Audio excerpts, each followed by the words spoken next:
आज 2014 से 2024 तक जो हमारे माननीय प्रधानमंत्री और भारतीय जनता पार्टी की सरकार चल रही थी, एज ए प्रधानमंत्री के रूप में देश को क्या मिला, देश के नागरिकों को क्या मिला, जनता को क्या मिला, इस परिप्रेक्ष्य में अब हम बात करेंगे। हमारी जनता जनार्दन ने 2004 से 2014 तक का कार्यकाल देखा था, जब माननीय मनमोहन सिंह प्रधानमंत्री थे। मैं इसलिए और कह रहा हूं कि उस समय बहुत समस्याएं थी, इस समय भी समस्या हो सकती है, लेकिन जो भी प्रधानमंत्री बने उसकी पहली प्राथमिकता ये होनी चाहिए कि हम देश के जो जनता है, जो मध्यम वर्ग है, गरीब है, जो लोगों को हम क्या ऐसी सुविधाएं दे सकते हैं जिससे इनको आने वाले दिनों में परेशानियां ना हो। मनमोहन सिंह जी थे तब क्रूड ऑयल हमारा 4 गुना ज़्यादा था जो आज है, लेकिन उस समय उन्होंने जो हमारे दाम थे पेट्रोल डीजल के संतुलित किए, महंगाई को भी संतुलित किया। माननीय मनमोहन सिंह जी बार बार मांग करते थे कब तक आपकी हो पाएगी, तो उन्होंने कहा नहीं, मैं 1 महीने के अंदर ठीक कर दूंगा, उन्होंने ठीक किया। अब हम आते हैं माननीय प्रधानमंत्री माननीय मोदी जी के पक्ष। अब 2014 में माननीय मोदी जी ने भारतीय जनता पार्टी की तरफ से पीएम कैंडिडेट डिक्लेयर हुए, जनसभाएं हुई। उन सभाओं में माननीय मोदी जी ने पुरजोर कोशिश की जनता को विश्वास दिलाने की। जो चीजें कहीं वो हम आगे बताएंगे, आपको आगे चर्चा करेंगे, लेकिन पुरजोर कोशिश की और लोगों को समझाया। लोगों ने भरपूर सहयोग दिया। 272 से ज्यादा सीटें भारतीय जनता पार्टी को मिली। इसी तरह 2019 जब चुनाव हुआ, फिर उन्होंने अपनी बातें की, भ्रष्टाचार कम कर देंगे, सभी बातों पे हमारी जनता जो है जनार्दन है, उन्होंने वोट दिया, 303 सीटें दी। तब तो चल रही थी भारतीय जनता पार्टी की सरकार, मोदी मोदी मोदी मोदी। लेकिन जब 2024 का इलेक्शन होता है तो वही जनता ने, अब कुछ जनता ने 240 सीटें दे दी। मैं नहीं जानता हूं क्यों दी, किस लिए दी, लेकिन मैं इसी पे विश्लेषण एक करने जा रहा हूं कि जो समस्याएं एज ए प्रधानमंत्री दूर करनी चाहिए थी, वो कितनी दूर हुई, कितनी दूर नहीं हुई। आज थोड़ा सा एक चीज बता दूं आपसे। आज बिहार में 5 पुल गिर रहे हैं, एयरपोर्ट पे जो कनोपी बनी हुई है वो गिर रही है। अयोध्या में राम मंदिर जहां स्थापित हुआ वो स्वयं छू रहा है। वहां की जो सड़कें बनी थी जिसमें करोड़ों रुपए खर्च हुए थे वो सब बैठ गई हैं। ये तो पहली चीज हो गई। खैर, मोदी जी बने, जनता का सहयोग मिला, बन गए। जो एक चीज होती है कि हमको सभी को लेकर चलना है, वो पूरे 10 सालों में कहीं पे भी नहीं दिखाई पड़ा कि मोदी जी जो है वो सबको लेकर चल रहे हैं संग में। आपने नोटबंदी घोषणा की, जनता को कितनी परेशानियां हुई।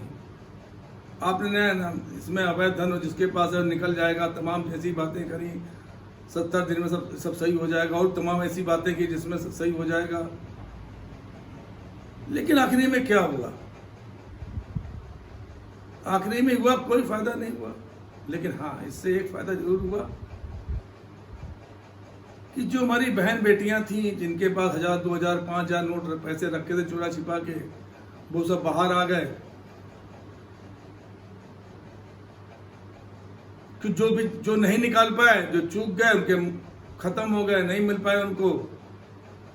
लेकिन हाँ, एक बात जरूर हमने देखी, अब वो सही है गलत है, कि 1.5 से 2000 करोड़ रुपए का राष्ट्रीय कार्यालय जो आता है कांग्रेस नहीं बन पाई। कोई विपक्षी दल, भाई सबसे ज्यादा कांग्रेस ने राज्य किया, इतना बड़ा कार्यालय नहीं बन पाई। एक बड़ा विस्तृत कार्यालय बनवाया गया 2000 करोड़ कीमत का। तमाम पार्टियों, कांग्रेस ने राज्य किया 70 साल, 65 साल जो भी राज्य किया है, 10 साल इनके निकाल दीजिए, 25-25 करोड़ रुपए कम से कम 1000 जिला होंगे पूरे देश में, उनके लिए धन उपलब्ध कराया गया।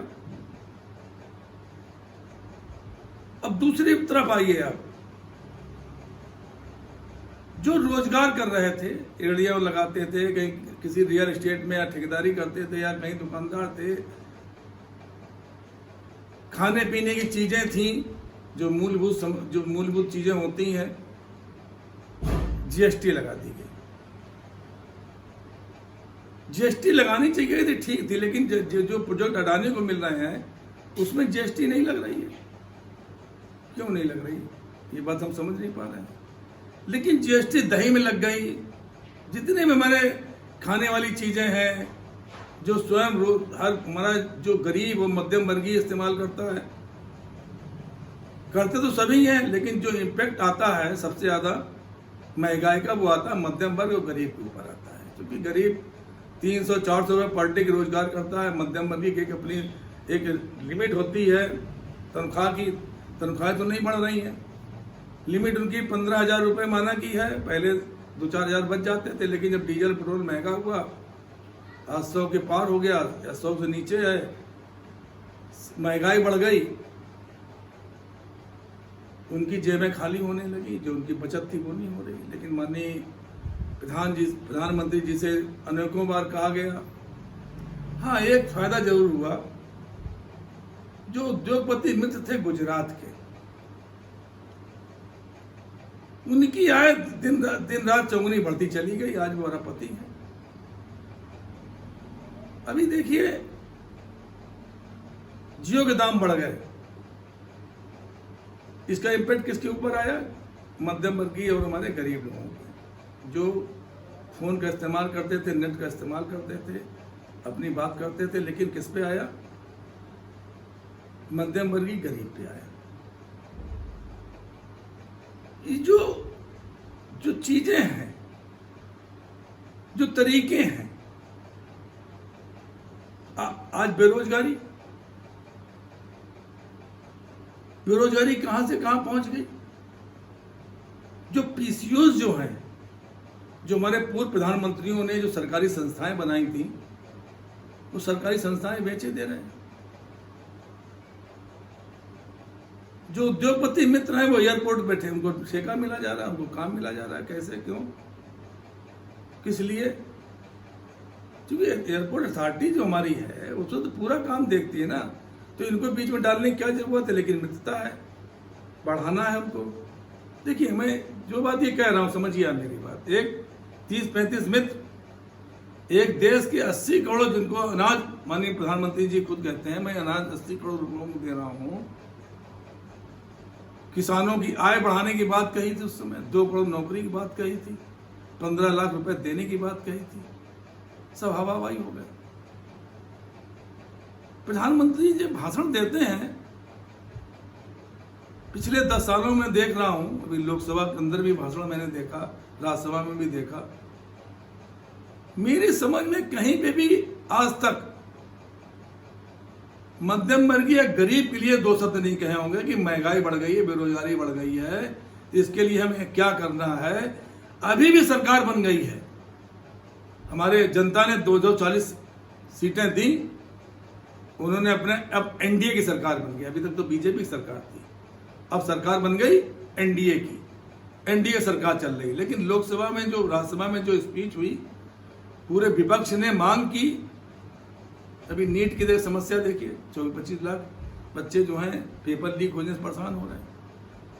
सुना एक बच्चे ने आत्महत्या कर ली। मणिपुर देखिए आप, मणिपुर में, पश्चिम बंगाल में अगर एक जरा सी घटना होती है तो राज्यपाल से लेके सब चिल्लाने लगते हैं। पिछले 13 महीने से 14 महीने हो गए हैं मणिपुर में चलते हुए, सरकार इनकी है, सरकार भी नहीं हटा पाए। धारा 356 है, आपको सरकार हटा देनी चाहिए थी, आप राष्ट्रपति शासन लगाते, कमांड केंद्र सरकार लेती।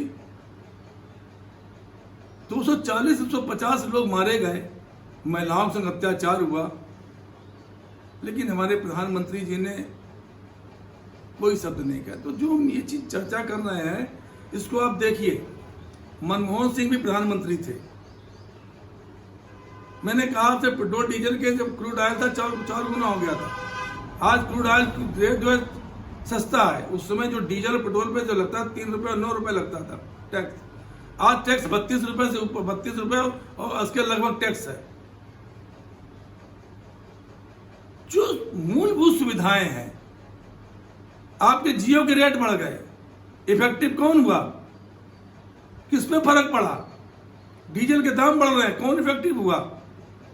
आपको 2014 से 2024 तक आपको ये देखना चाहिए था, आपकी सरकार को ये देखना चाहिए था कि जो हमारी रोजमर्रा की चीजें हैं, जो हमारी जो लोगों की मूलभूत जरूरतें हैं, उन जरूरतों को भी माननीय प्रधानमंत्री जी ने एक बार भी देखने की जरूरत नहीं समझी। आप इकोनॉमी बढ़ा लोगे, ट्रिलियन कर लोगे, 5 ट्रिलियन कर लोगे, आप विश्व में नाम कर लोगे, फलानी जगह नाम कर लोगे, विश्व में आप मीटिंग कर करके आप अपना एक रूप नाम बढ़ा लोगे, 10 लाख के आप कपड़े पहन लोगे, 10 लाख की घड़ी पहन लोगे। आप प्रधानमंत्री हैं। प्रधानमंत्री बनाया किस लिए जाता है?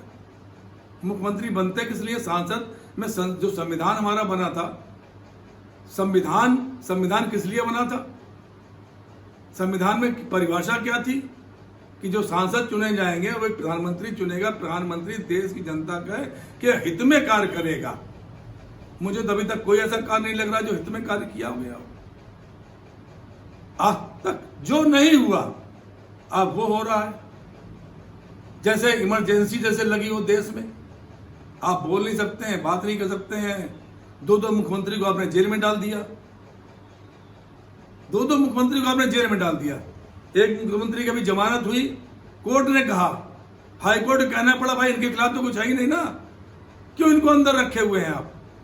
इसी तरह दूसरे मुख्यमंत्री हैं, उनके खिलाफ भी कोई चीज नहीं मिल रही है, लेकिन नहीं, जेल में है वो। देखिए, हमारा जो हाई कोर्ट हो, डिस्ट्रिक्ट कोर्ट हो, सुप्रीम कोर्ट हो, इनका प्रोसीजर है, वो प्रोसीजर से काम करते हैं। जमानत मिलने में देर हो रही, लेकिन जब एक मुख्यमंत्री के पास हाईकोर्ट मना कर दिया कि नहीं है, यहाँ के डिस्ट्रिक्ट जज ने मना कर दिया कि इनके ऊपर कोई ऐसा आरोप सिद्ध नहीं कर पाई है, तो क्यों जेल में है ये? ऐसे तमाम लोग जेल में हैं। एक भ्रष्टाचार का नारा लगाया गया था। सरकार महाराष्ट्र में चल रही थी, रोज भ्रष्टाचार के पश्चिम बंगाल में सरकार चल रही, वहां पे उनके यहाँ जो मंत्री थे, जो विधायक थे, उनके ऊपर आरोप लगता था। लगाने वाले कौन? भारतीय जनता पार्टी के नेता। भारतीय जनता पार्टी के नेता ही आरोप लगा रहे थे। और क्या हुआ फिर? वो इनकी पार्टी में आ गया, काम खत्म हो गया। Electoral bond, PM care fund करोड़ों रुपए है आज की डेट में। तो वो जो बेरोजगारी हमारी बढ़ रही है, महंगाई बढ़ रही है, तो इलेक्टोरल बॉन्ड का पैसा आप कौन है अपने लिए पैसे इकट्ठा करने वाले? ऐसी जगह से आपने पैसा लिया है जहां से नहीं लेना चाहिए था आपको। और वो पैसा अगर आपने लिया तो वो आपकी संपत्ति नहीं है, वो संपत्ति है देश की। पीएम केयर फंड में हमने पैसा लिया, संपत्ति है देश की। इलेक्टोरल बॉन्ड में हमने पैसा लिया, संपत्ति है देश की। आज जो हाहाकार मचा है देश में, देखने वाला कौन है? देखेंगे तो आप देखेंगे ना, किसको देखना है? आप सरकारें गिरा देते हैं। आप ही के प्रधानमंत्री थे अटल बिहारी वाजपेयी, उन्होंने काम नहीं किया। एक सांसद की कमी थी, नहीं किया। क्यों? सिद्धांतवादी थे। तो चुनाव में जनता ने इतना अच्छा इनको मैंडेट दिया कि हमारा जो है विपक्ष का नेता नहीं बन पाया। देखिए आप, और काम क्या हो रहे थे? काम हो रहे थे महाराष्ट्र सरकार गिरा दो, मध्य प्रदेश में सरकार गिरा दो, कर्नाटक में सरकार गिरा दो, उत्तराखंड में सरकार गिरा दो, सरकार इस्तीफे ले लो उनसे। दल बदल कानून इस देश में लागू है। आप कहते हैं मैं संविधान की इज्जत करता हूं। कैसे संविधान की इज्जत करते हैं भाई आप? दल बदल कानून है इस देश में, आपने एक दूसरा रास्ता निकाल लिया था। साहब मध्य प्रदेश में इस्तीफा दिलवा दीजिए, उतनी सीटें हमारी, हमारी सरकार बन जाएगी। सरकार आपने बना ली। कर्नाटक में आपने वही किया। महाराष्ट्र में नहीं चल पाया कि इस्तीफा दिलाना था आपको, तो आपने क्या किया, चुपचाप उनको बुलाया और उनको मुख्यमंत्री बना दिया। और दूसरी बात, चुनाव आयोग हुआ, ईडी हुई, सीबीआई हुआ, जितनी भी संवैधानिक एजेंसियां हैं सब पे आपका कब्जा है। कैसे कब्जा है? जो इलेक्टोरल बॉन्ड में पैसा आया, ईडी वहां पहले छापा डालने गई थी, इसके बाद साहब वहीं से आपको करोड़ों रुपए मिल रहा है। क्यों मिल रहा है इलेक्टोरल बॉन्ड में आपको? क्यों आपने लिए? अगर आप भ्रष्टाचार के खिलाफ हैं, जो आपका नारा था भ्रष्टाचार के खिलाफ, भ्रष्टाचार नहीं होने देंगे, देश बिकने नहीं देंगे, क्या हुआ भैया? देश तो आप ही बेचे दे रहे हो, पीसीयू आप बेच दे रहे हो, सब कुछ आप बेच दे रहे हो, रेल बेच दे रहे हैं आप, बीपीसीएल बेच दे रहे हैं, सभी कुछ बेच दे रहे हैं आप। तो ये प्रधानमंत्री कार्य होता है क्या? प्रधानमंत्री जो होता है उसका काम होता है कि हमारे जो जनता है उसको दोहरी निगाह से नहीं देखना है कि आप दो निगाह से देख रहे हैं। एक तरफ आपके मित्र हैं जो बढ़ते चले जा रहे हैं, बढ़ते चले जा रहे हैं, और जो जनता है मध्यम वर्गीय गरीब है वो नीचे चला रहा है, नीचे चला रहा है, नीचे चला रहा है। आपने क्या किया वहां पे महाराष्ट्र में? चुनाव आयोग के माध्यम से शरद पवार जी भी अलग हुए थे, इंदिरा गांधी जी ने भी अलग हुई थी। वो भी चाहती अगर वो चाहती अगर पूरा उनका सिक्का चलता था, वो चुनाव कह के अपनी पार्टी, उसी पार्टी का नाम ले लेती, नहीं, लेकिन नहीं किया उन्होंने। कुछ सिद्धांत भी तो आदमी होते हैं, सिद्धांत होने चाहिए ना, सिद्धांत होते हैं। कुछ जो जनता होती है उसके लिए हमारे अपने वो होते हैं, लेकिन ना आपने क्या किया कि एनसीपी अलग टूटी, शिवसेना टूटी, सिंबल आपने दिलवा दिया उनको, संगठन को दिलवा दिया। ये कहाँ का नियम है?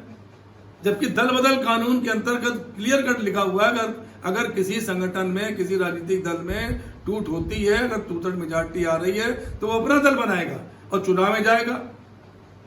लेकिन आपने सब छोड़ दिया। तो ये मैं आपको जो बता रहा हूं, मैं सभी जो बताना चाह रहा हूं कि 10 साल मनमोहन सिंह, 10 साल ये अंतर आप समझिए, अंतर आप देखिए कि जो कभी देश में नहीं हुआ वो देश में हो रहा है। लोकसभा राज्यसभा में आप क्या करते हैं? 146 सांसदों को आप निष्कासित कर देते हैं। कानून जो बनाना चाहते हैं, जब 146 सांसद चले गए, चुपचाप आप बिल पास करा के दे देते हैं। जैसे अभी हुआ, अभी 2-3 बिल आपने पास कराए। पहले एक बिल पास कराया था जो आपने वापस ले लिया किसानों के लिए। किसानों की आपने अपने बात में कहा था कि मैं इनकी आय दुगनी करूंगा, एमएसपी लागू करूंगा। क्या हुआ उसका? ना आय दुगनी हुई, हाँ महंगाई और बढ़ गई। डीजल के दाम बढ़ने से आपने अच्छे कार्य किए होंगे, मैं नहीं मानता हूं, मैं मानता हूं अच्छे कार्य किए होंगे, आपने बड़ा देश को सम्मान दिलाया होगा, कुछ भी दिया। लेकिन जब तक जनता खुश नहीं रहेगी तो उस सम्मान का क्या करेगी जनता? उस सम्मान जनता क्या करेगी? जनता को चाहिए जो उसकी मूलभूत सुविधाएं हैं, जो चीजें हैं, बेरोजगारी दूर हो, महंगाई दूर हो, ये जनता की मूलभूत चीजें हैं। वो कहां हो पानी पूरी? संविधान में लिखा दल बदल कानून, संविधान टूट के वो भी काम हो गया, उसका भी काम हो गया।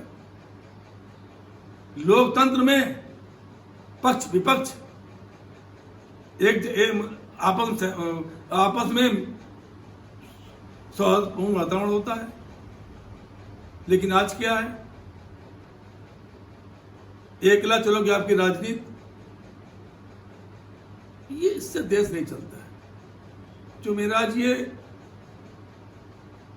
मैं जो विश्लेषण कर रहा हूं, 10 साल वो 10 साल ये, क्योंकि आपको 240 सांसद जनता ने दिए, तो मैं तो ये नहीं कह सकता कि उन्होंने गलत दिए, लेकिन इन विश्लेषण में कर सकता हूं जनता के लिए, जिसने आपको चुना, क्यों चुना आपको, किस कारण चुना आपने आपको? आप व्यक्ति की छवि खराब करने में लगे रहते हैं। आपकी पार्टी, आपके नेता, आपके मंत्री क्या किसी की छवि खराब करके या ये कह के कि हम कांग्रेस को खत्म कर देंगे या इस पार्टी को खत्म, शिवसेना खत्म कर देंगे, आप क्या खत्म कर पाए? आप नहीं कर पाए ना कांग्रेस खत्म कर पाए, ना शिवसेना खत्म कर पाए आप। तो जो मैं ये कहना चाह रहा हूं कि अभी आपको तीसरी बार इसी जनता ने आपको भी ताकत दी और विपक्ष को भी ताकत दी। देखिए अब आप, पहले दो चुनाव रहे, विपक्ष के पास कोई ताकत नहीं थी, प्रतिपक्ष का नेता तक, विपक्ष के नेता तक नहीं था। अब की उन्होंने इक्विवेलेंट दी, 240 सीटें दी। चलिए हमारे गठबंधन की 237 सीटें हैं, कोई बात नहीं, आपके पास हैं लोग, उन्होंने आपको समर्थन दिया। अब एनडीए के प्रधानमंत्री आप हो गए। अभी तक आप बीजेपी के प्रधानमंत्री 10 साल रहे, अब आप एनडीए के प्रधानमंत्री। सोचिए समझिए कि आपको एनडीए प्रधानमंत्री क्यों बनना पड़ा।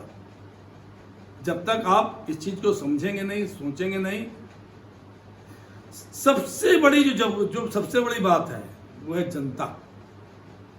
जनता की मूलभूत समस्याएं। अभी लोकसभा में आपने भाषण दिया, उस पर मैं चर्चा नहीं करूंगा। आपसे सिंपल से विपक्ष ने पूछे थे कि ये हमारे सवाल हैं कि मणिपुर कब ठीक होगा, बेरोजगारी कब दूर होगी, महंगाई कब दूर होगी।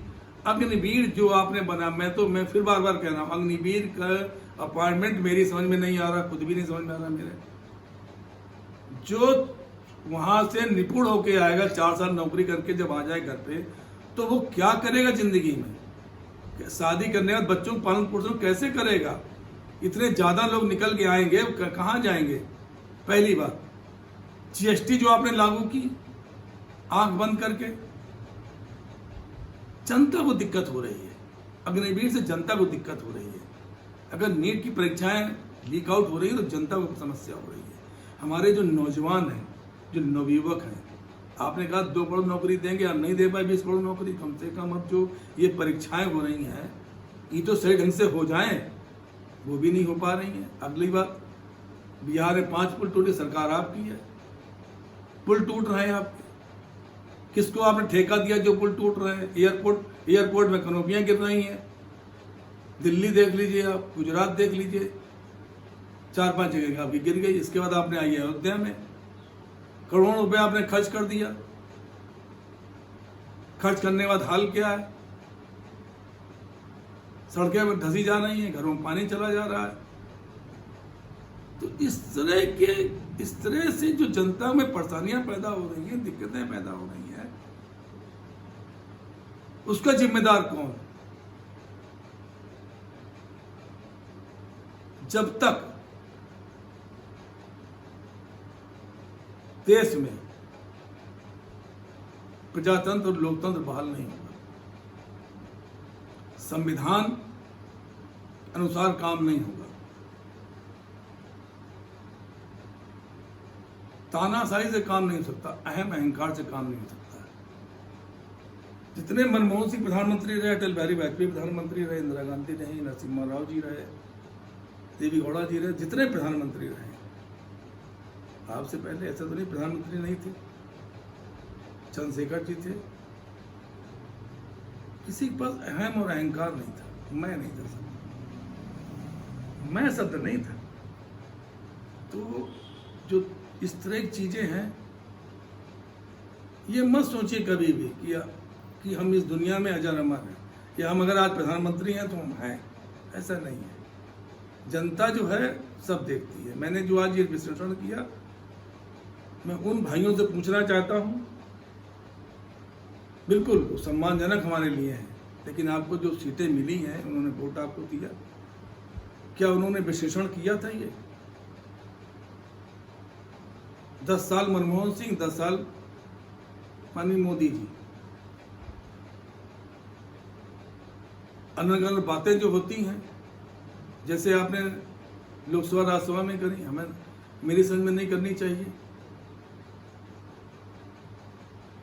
जो चुनाव में प्रचार में बातें होती हैं, चाहे दिल्ली का चुनाव ले लीजिए या पश्चिम बंगाल का चुनाव ले लीजिए, ईमानदारी नीति से अगर चुनाव लड़ा जाएगा तो चुनाव तो जनता जिताती है, जनता देखती है। आज विपक्षी नेता राहुल गांधी जी बन गए। उत्तर प्रदेश हाथरस में एक सत्संग में करीब 120-121 लोगों की भगदड़ में जान चली गई। मैं श्रद्धांजलि देता हूँ सर। मैं ईश्वर से प्रार्थना करता हूँ कि उनको आत्मा को शांति मिले। इस पर मैं कोई आरोप नहीं लगा रहा हूं, लेकिन इतनी बात मैं कहना चाहता हूं कि आपको एज ए पिता तुल्य होके प्रधानमंत्री बन के वहां जाना चाहिए था, देखना चाहिए था, समझना चाहिए था। क्योंकि ये देश पूरा आपका है। लेकिन आज क्या हो रहा है, आप अपने जो प्रसिद्ध कार्यक्रम है जिसमें फोटो सेशन चल रहा है वो नहीं होना चाहिए। देश में जो माहौल बन रहा है, जनता बहुत परेशान है। एक अभी कानून आया है, अभी कानून एक आपने दिया है, उसके बारे में अगली बार चर्चा करूंगा। अभी तो इन बातों में चर्चा कर रहा हूं, आप स्वयं देखिएगा, स्वयं समझिएगा इस चीज को कि जो 10 सालों में जो हुआ है, और मनमोहन सिंह के 10 साल थे। मैं आम जनता से जो मेरा ये वीडियो देखे, जो मेरी वार्तालाप सुने, वो अध्ययन करे इस बात का कि दोनों में क्या अंतर है, दोनों में क्या है। जब तक हम देश के लिए नहीं सोचेंगे, जनता के लिए नहीं सोचेंगे, तो हम प्रधानमंत्री बने भी रहें, मंत्री बने रहें, जीत के हम आ भी जाएं, तो उसका कोई मतलब नहीं। आज अटल बिहारी वाजपेयी को लोग सम्मान से नाम लेते हैं, मनमोहन जी का सम्मान से नाम लेते हैं, इंदिरा गांधी जी का सम्मान से नाम लेते हैं, जवाहरलाल नेहरू का सम्मान से नाम लेते हैं। क्यों लेते हैं? जिसमें देश आजाद हुआ था क्या था मेरे पास? कुछ नहीं। आज सुई से लेके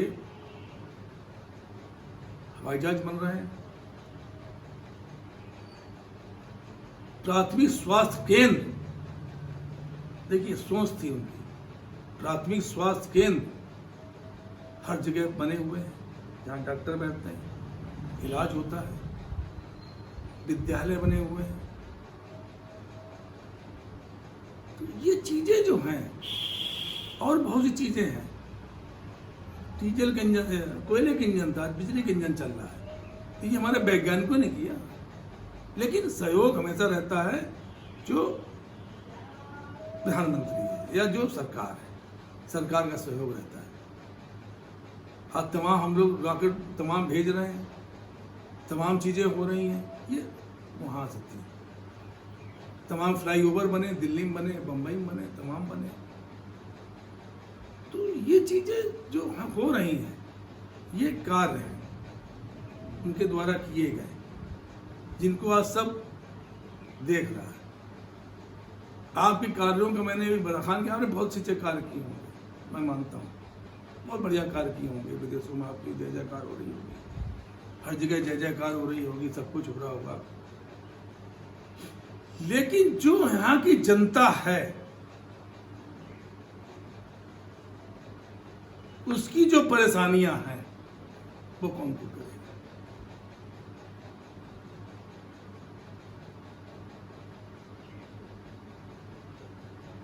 जनता विचार करे, आप विचार करें कि सरकार चलाई जाए, एक उद्देश्य लेके चलाई जाए,